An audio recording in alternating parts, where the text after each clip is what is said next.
હાય દેવ, આજે છે 14મો દિવસ. 14મો દિવસ. કેવું લાગે છે 14 દિવસ ભાઈના વગર ઘરમાં? ઠીકઠાક. ઠીકઠાક.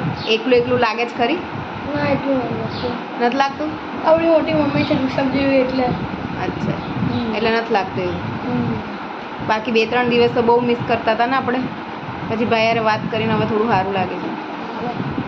શું ખાય છે તું? તો કે ભાખરી, ચા અને ચટણી.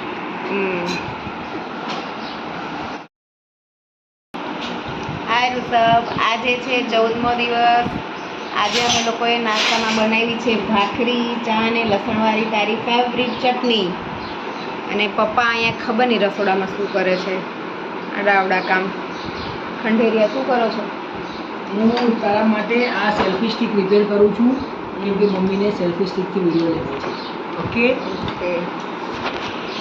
બાકી રાબેતા મુજબ દે. બસ જો નાસ્તો કરી લીધો છે. મારા ક્લાસીસ ચાલુ છે. એક ક્લાસ પૂરા કરવાના છે. એક શેના ક્લાસ છે તું આવીશ પછી કહીશ, બરાબર? આપણે મોટા શેર માર્કેટના કિંગ બનવાનું છે, તો આપણે એના માટે ભણવું પડશે, આગળ કરવું પડશે અને ચિંતા નહીં કરવાની, બધું જ થઈ જશે. બરાબર. ચલો હવે નાસ્તો કરી લે. આજે આખો દિવસ ટાઈમ જ નહોતો, બહુ કામ કર્યું છે. અને પપ્પા ઘરે જ છે. તારા ભાઈ તો રમવા ગયો છે. આ તારા ફોનની બહુ વેઇટ કરી, પણ તારો ફોન ના આવ્યો.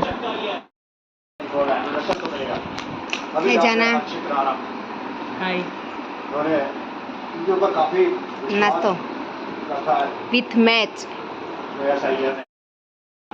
બસ આજનો દિવસ આવી રીતે કામકાજમાં રહ્યો અને બસ હવે સુવાની તૈયારી કરીએ છીએ. ઘડિયાળમાં વાગી ગયા છે 10:30. ને હવે સુવાની તૈયારી કરીએ છીએ.